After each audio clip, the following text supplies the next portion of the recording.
Hi everyone, and welcome to this video that we're shooting today, where I'm going to be interviewing Fabian.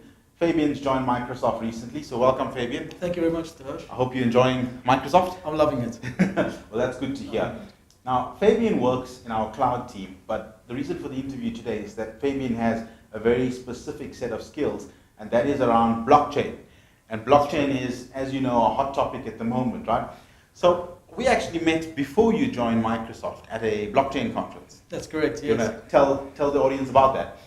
Yeah, it was quite an experience. I met Tavash at a blockchain event, a conference in December of last year, and we both arrived quite considerably early for the event, so we had a chance to chat about what Microsoft is doing in the blockchain space, and to my amazement and astonishment, there was a lot of work done which was not really publicized or anything like that. So I discovered what a mature framework Azure blockchain service is to be able to deploy rapidly blockchain applications, and that's what got me interested and considered my path along the Microsoft journey. So I actually joined Microsoft because of a discussion I had with Tavash around Azure blockchain service and Azure in general. So and I think that's the thing. There's so many developments happening on Azure. The biggest problem we have is getting the word out. People don't realize how much of effort we've put in the blockchain space, and I think that's why we're doing the video today. That's correct. Yeah. So let's start at the beginning. So when we talk about blockchain on the Azure cloud, we're not talking about, and we're not competing with your public chains like Ethereum. We're talking about consortium solutions that will complement what you're doing on those chains. And do you want to give us a few examples of where these consortium solutions actually add value? Yeah, I can definitely do that. I would say the most publicized consortium solution is going to be Quorum, right? So, which is JP Morgan's Chase's permissioned blockchain. It's fully integrated into Azure. So Azure offering the most comprehensive services around Quorum. So if you're looking to deploy a Quorum blockchain, you want to do it on Azure. Right. The very fact that the entire JP Morgan Chase development team or the Quorum development team actually work directly on Azure should be reason enough to actually look at that. But it's not just permission blockchains. You can actually run a public blockchain, Ethereum public blockchain node on Azure. It's using the Ethereum technology in a partner or what do you call it? A consortium chain. Consortium chain. Yes, it's a versatile platform. Yeah. It's agnostic, as in you can run Corda, you can deploy a Hyperledger Fabric and so forth. So how many ledgers do we have? More than 30 at the moment. Yeah, various derivations of it. Yeah. About 30. About 30. And there's some more coming along the line. So we can't really talk about that in this video, but there's a constant change happening and upgrading of the service based on public and other businesses actually asking for certain services to be rendered on Azure. So on that note, so just to recap, Microsoft got involved in blockchain very early on. It's Microsoft and one other tech company that really adopted blockchain early. But we've got our cloud, and our cloud obviously runs in South Africa now. Yes. And you can build a consortium chain on Azure using some of the technology from public blockchains like Ethereum. So you can build Ethereum on Azure, or you can use Corda, Hyperledger Fabric. Correct. All of Cardano even. Right. Cardano as well. Cardano as well, yes. Okay. So you build a chain that has some sort of value. The use case is typically where you're sharing information between yourself and your partner network. You don't want to put that on a public chain. That's why you build a consortium chain. So we're not competing with the public chains. Now, how do you get started doing something like that? It has been quite a challenge in the past. And that's why I was so excited to actually see the Azure blockchain service being developed. Right. It's in the past you had to spec your own node. That's usually a virtual machine that has specific CPU requirements and RAM requirements. You'd have to then build it out separately on a cloud platform. What Azure blockchain service gives you is the ability to rapidly deploy whichever kind of blockchain you want. And what we're currently doing, which I can share, is we are looking to build infrastructure as code scripts. Right. To be able to run a script that will deploy a 5-node Quorum blockchain that you could use. or however many nodes you need. Right. Because it's not just the virtual machines that you have to deploy, and that's where it becomes a bit sticky. There's some security that you need to run as well. Right. There's a VPN that you need to run. So there's a networking requirement. So a blockchain solution isn't just a smart contract. It needs to run on something, and that something is the infrastructure layer, which has been absent in a lot of solutions that have fallen flat. So what you're saying is, what we're doing at Microsoft is we're trying to make, firstly, running your consortium chain easier. It will run in the Azure cloud. Things like identity will be taken care of. You can even use AD.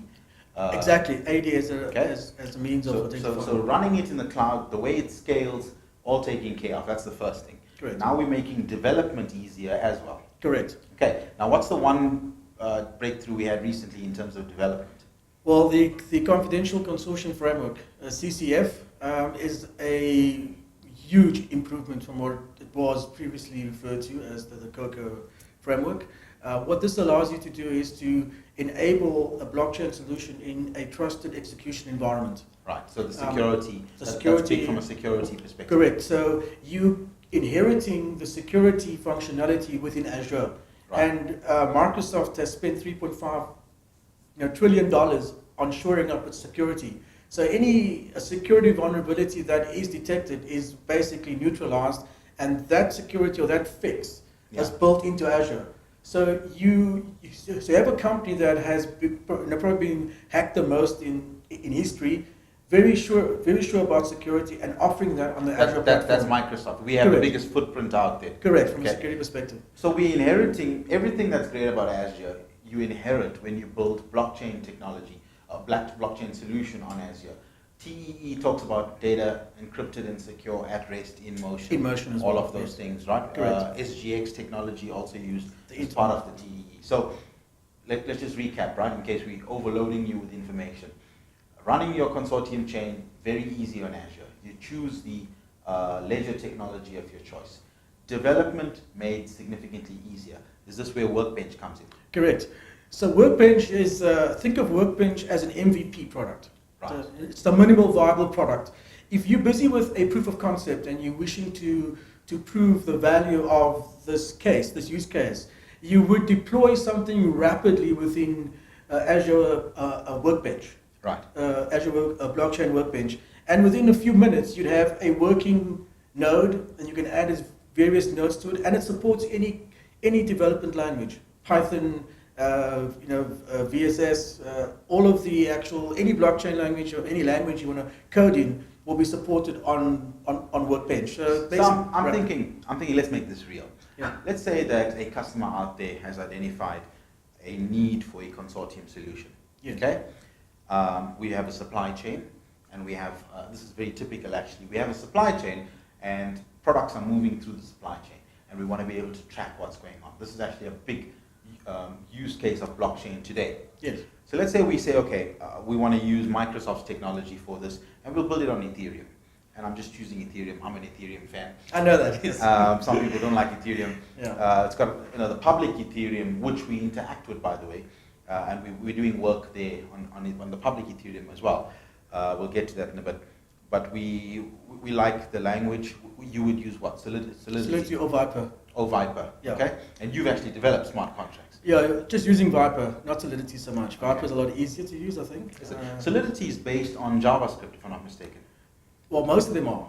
Most of them are. Node.js as well is based on JavaScript. Viper makes it a lot easier. So if you're not really proficient in coding, Viper is just a lot more friendlier from a coding perspective. There's a way of actually referring to objects, and a lot easier. Okay. Much more. So we've got the use case. We've got some Solidity or Viper developers. We know what we want to do. So we spin this up. We go to Azure Marketplace. It's as easy as this. You select how many nodes you want. Yes. What do you do then? You then spin up your Ethereum or Azure environment? Yeah, so if you're looking at Ethereum, for example, you'd select from the marketplace an Ethereum blockchain. Depending on the number of nodes, you'll spin that up, and you'd wait like 5 minutes at most, and you'll have an environment. That is just the actual foundation environment. You still need to build a front end to access that. So what Azure Blockchain Service gives you is the the scaffolding to be able to then build on top of that.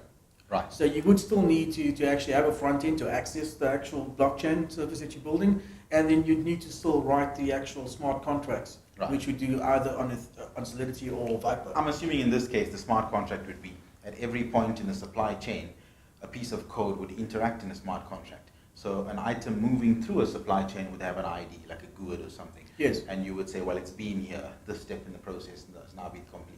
Physically, the physical good is now here. Correct. And you keep interacting with the smart contract as you move through the supply chain or a value chain. It could be either one of the two. Yes. Now, and once that's up and running, the scalability is, the security is handled, it'll scale because it's in Azure, it's in the cloud, you can add more nodes. Yeah. Now, then we bring CCF in. Yes. Consortium Chain Framework. Yeah. This is something unique to Microsoft Azure. This is something Microsoft developed. Now, a criticism of public blockchains, they're working on it, but right now it's a problem, is that scalability isn't where it should be.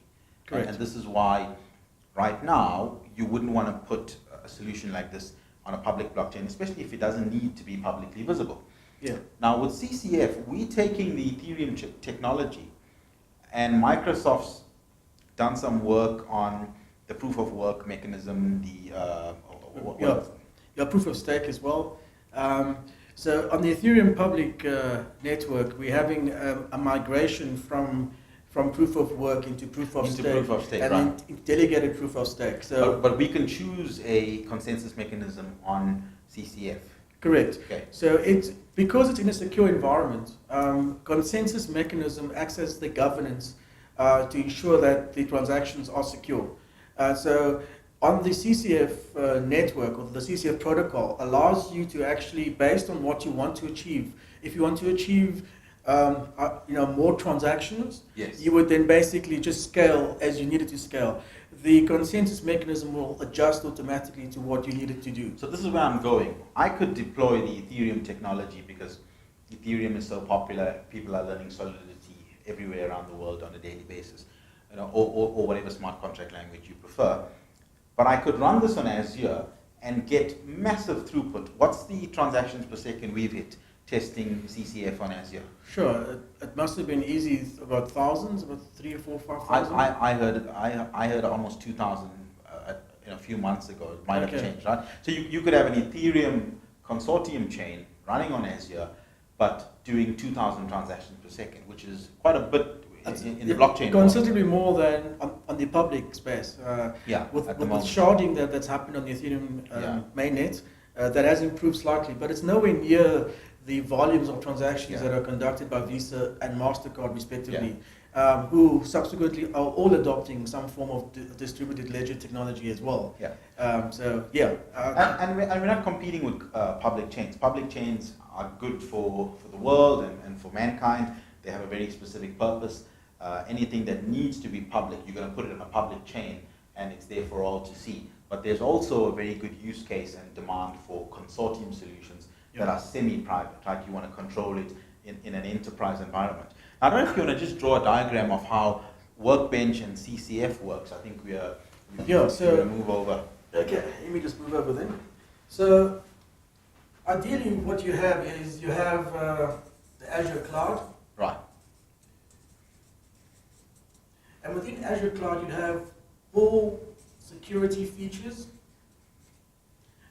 You have the ABS, which is Azure Blockchain Service running. So I'll zoom in on that while you... Okay. What's very, very important to note is there's a service in Azure called Azure Key Vault. Azure Key Vault allows you to store all your private keys that you need to interact on Azure Blockchain Service in Azure Key Vault. Right. This is very important in the sense that if private keys are compromised, your entire blockchain solution is compromised. Okay, so that's quite important. So from this perspective, I can, for example, if you're looking at supply chain, I could have something like IoT Hub, which interacts directly from within Azure to my Azure Blockchain Service, which will basically be the input, or I'm ingesting information from IoT devices into IoT Hub, and putting that in the blockchain. So speaking about your supply chain example, Yeah. you're transporting coffee. The manufacturer has RFIDs which communicate into the IoT hub. It then functions and writes directly to ABS, which is Azure Blockchain Service. In addition, you have off-chain. Because of GDPR, you don't want to have a scenario where you have personal customer information on the blockchain. Right. There is a service called DLT Watcher. So what does that do? DLT Watcher basically is a service that runs that you can actually determine whether this information needs to be on-chain or off-chain. You basically code it to the point where write this information off-chain or write this information on-chain. So we have the capability to build consortium chains in Azure, but we've also, I think we invented cryptlets at Microsoft. Correct. That allow us to interact off-chain And on-chain. and bringing cryptlets on-chain. So cryptlets will fall into the DLT Watcher service. So it can then write data off-chain, and this could be in any DB. SQL, Oracle. SQL, Oracle. Postgres. Cosmos is probably the most preferred. Right. So we're looking at Cosmos here. And you can then interact back with this data again if you need it. But it's off-chain. Right. Which is important to note because we want to be GDPR compliant in East Africa, POPI, GDPR, yeah. GDPR, and POPI as well. So we want to be able to not have customer information stored on-chain. Remember that if it's on-chain, it's there forever and a day because of the immutable property of the ledger. Of the ledger. Okay. So you want to have the ability to do that as well. And off-chain data can be pushed into a Power BI dashboard. Okay. So you can basically push this data into Power BI.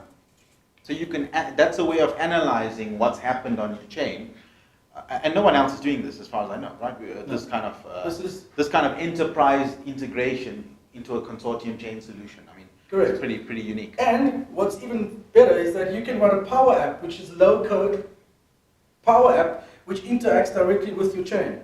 Right. As well. So you don't need to have an experienced developer writing something. You as a CIO, CTO could actually use the Power Apps that Microsoft offers and actually write something that can interact from a user interface. I think we're making it enterprise complete. So all of that's very exciting, right? Yeah. In terms of CCF, is there anything we should show?